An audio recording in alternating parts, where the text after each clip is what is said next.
शरणमाश्रयन्ति भृङ्गाङ्गदेव मुकुलाभरणं तमालम् अङ्गीकृताखिलविभूतिरपाङ्गलीला माङ्गल्यदातु मम मङ्गलदेवतायाः मुग्धा मुहुर्विदधति वदने मुरारेः प्रेमत्रपा प्रणिहितानि गतागतानि मालादृशो मधुकरीव महोपलेया सा मे श्रियं दिशतु सागरसम्भवायाः आमीलिताक्षमखिलं यमुना मुकुन्दम् आनन्दकन्दमनिमेषमनन्ततन्त्रम् आकेशरस्थितकनीनिकपक्ष्मनेत्रम् भूत्यै भवे मम भुजङ्गशयाङ्गनायाः बाह्वन्तरे मधुजितश्रितकौतुकेया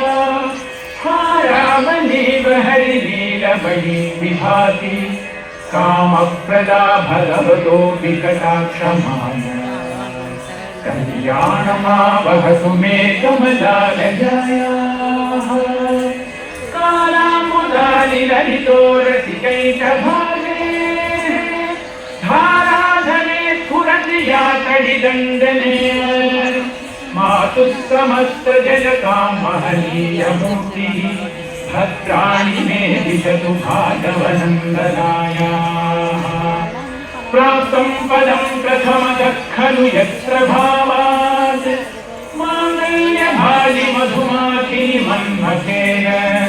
मय्यापतेत् तदिहमन्थरवीक्षणार्थम् मन्दारतं च मकरालय कन्यकायाः विश्वामरेन्द्रपदविभ्रमदानदक्षम् आनन्दहेतुरधिकं गुरविद्विषोऽपि येषं विशीलतु वीक्षणवीक्षणार्थम् इन्दीवरोदरसहोदरमिन्दिरायाः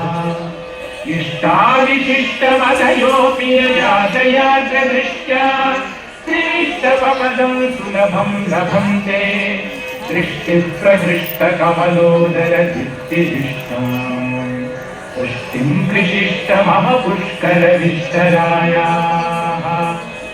तस्यादयानुपमनो द्रविणाम्बुधाराम् अस्मिन् न किञ्चन विहङ्गशिशुं विषण्णे तस्यादयानुपमनो द्रविणाम्बुधाराम् अस्मिन् न किञ्चन विहङ्गशिशुं विषण्णे दुष्कर्म धर्ममपनीय चिराय दूरम् नारायण प्रणयिनी नयनामुवाहः गीर्देवनेति गरुडध्वज सुन्दरीति शाकम्भरीति शशिशेखरवल्लभेति सृष्टिस्थितिप्रलयकेलिषु संस्थितायै तस्यै नमः त्रिभुवनैकगुरोत्तरुण्यै श्रुत्यै नमोऽस्तु शुभकर्मफलप्रसूत्यै शक्त्यै नमोऽस्तु रमणीयगुणागमायै शक्त्यै नमोऽस्तु शतपत्रनिकेतनायै पुष्ट्यै नमोऽस्तु पुरुषोत्तमवल्लभायै नमोऽस्तु नारीकनिमाननायै नमोऽस्तु दुग्धोदधि जन्मभूम्यै नमोऽस्तु सोमामृतसोदरायै नमोऽस्तु नारायणवल्लभायै नमोऽस्तु हेमाम्बुजपीठिकायै नमोऽस्तु भूमण्डलनायिकायै नमोऽस्तु देवादिदयापरायै नमोऽस्तु शारदायुधवल्लभायै नमोऽस्तु देवी भृगुनन्दनायै नमोऽस्तु विष्णोरुरधिष्ठितायै नमोऽस्तु लक्ष्मी कमलालयायै नमोऽस्तु दामोदरवल्लभायै नमोऽस्तु कान्ति कमलेशयायै नमोऽस्तु भूत्यै भुवनप्रभूत्यै नमोऽस्तु देवादिभिरर्चितायै नमोऽस्तु चन्द्रापयवल्लभायै संपत्कराणि सकलेन्द्रियनन्दनानि साम्राज्यदानविभवानि तनूरुपासि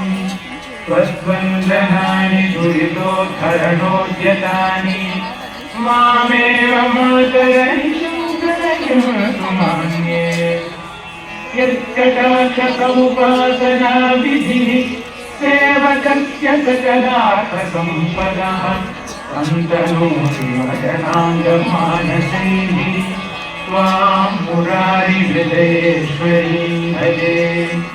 सरसिजनिलये सरोजहस्ते धवलतमामृतगन्धमाल्यशोभे भगवति हरिवल्लभे मनोगे त्रिभुवनभूतिकरि प्रसीदमह्यम् भगवति हरिवल्लभे मनोगे त्रिभुवनभूतिकरि प्रसीदमह्यम्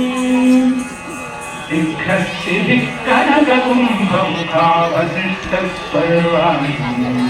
विमलचारुजलप्लुतानि प्रातर्नमामि जगतां जननीम् अशेषयोगाधिनाथगृहिणीम् अमृताभिपुत्रीम् कमले कमलाक्षवल्लभे त्वं करुणापूरतरङ्गितैरपाङ्गैः अवलोकय माम् अकिञ्चनानां प्रथमं पात्रम् अकृत्रिमं दयायाः सुवर्णिया सुधीरमूढिनर्वणम्